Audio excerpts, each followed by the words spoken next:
Do you know, क्या आपको पता है कि 18 अगस्त 1945 एक one of the most controversial date है in the Indian history. But ऐसा क्यों है?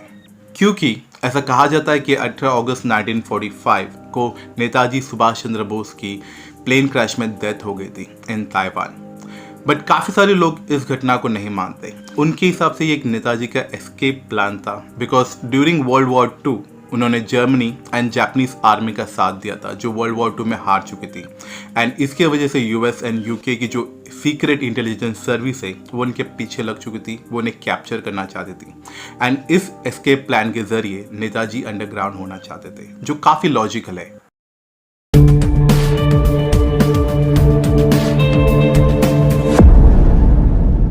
इस घटना में कितनी सच्चाई है, इसे जानने के लिए एक बार नहीं, 2 बार नहीं, बल्कि 3 बार इंक्वायरी कमेटी बैठ चुकी है।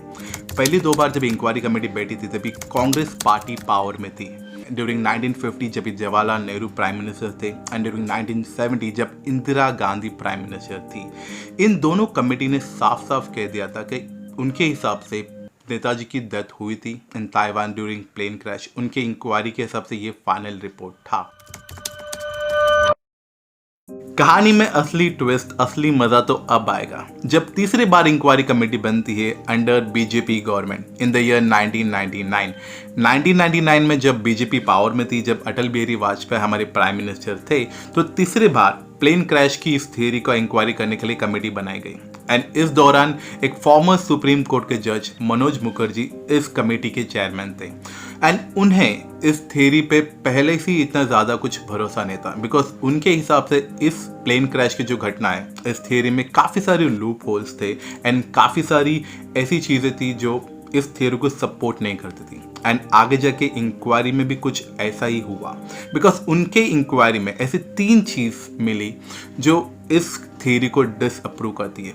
सबसे पहली चीज़ जो इस इंक्वायरी कमीशन में निकल के आई, जब एक आई विटनेस ने, जिसका नाम था डॉक्टर तमेयोशी योशिमी, जो एक जापानीज आर्मी के डॉक्टर थे during the world war II, and ऐसा कहा जाता है कि उन्होंने ही नेताजी का ट्रीटमेंट किया था after the plane crash in army hospital.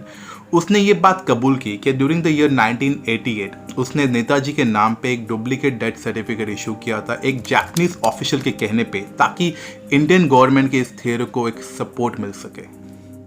दूसरी बात एंड बहुत ही इंटरेस्टिंग बात है ये, जब और एक आई विटनेस ने, जो एक क्लर्क था during the world war II, and इसने नेताजी का बॉडी का अंतिम संस्कार के लिए सर्टिफिकेट इशू किया था।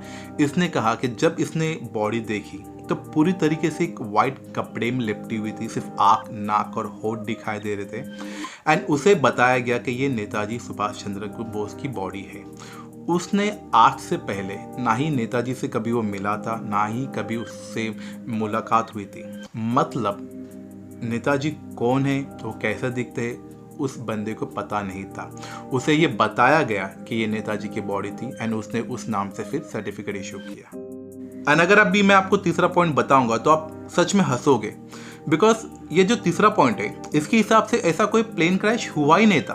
बिकॉज जब भी मनोज मुखर्जी की टीम ने तपाई सिटी, जहाँ पे ये प्लेन क्रैश हुआ था, उसके मेयर ऑफिस से कोऑर्डिनेट किया, उससे ऑफिशियल रिकॉर्ड्स मांगे ताकि वो प्रूव कर सके या देख सके, समझ सके कि 18 अगस्त को 1945 को ऐसा कोई प्लेन क्रैश हुआ था, तो ये पता चला कि 18 अगस्त 1945 को ऐसा कोई प्लेन क्रैश हुआ ही नहीं था। उनके ऑफिशियल रिकॉर्ड में ऐसी कोई घटना के बारे में कुछ इन्फॉर्मेशन ही नहीं है, बिकॉज प्लेन क्रैश होना एक बहुत बड़ी बात है किसी सिटी में।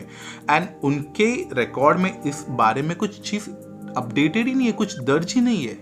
आज अगर हम इन तीनों चीज़ों को देखते हैं, सोचते हैं, समझते हैं, तो डेफिनेटली ये चीज़ प्रूव नहीं होता कि नेताजी की, सुभाष चंद्र बोस की जो डेथ है वो प्लेन क्रैश में हुई थी in the year 1945 in Taiwan.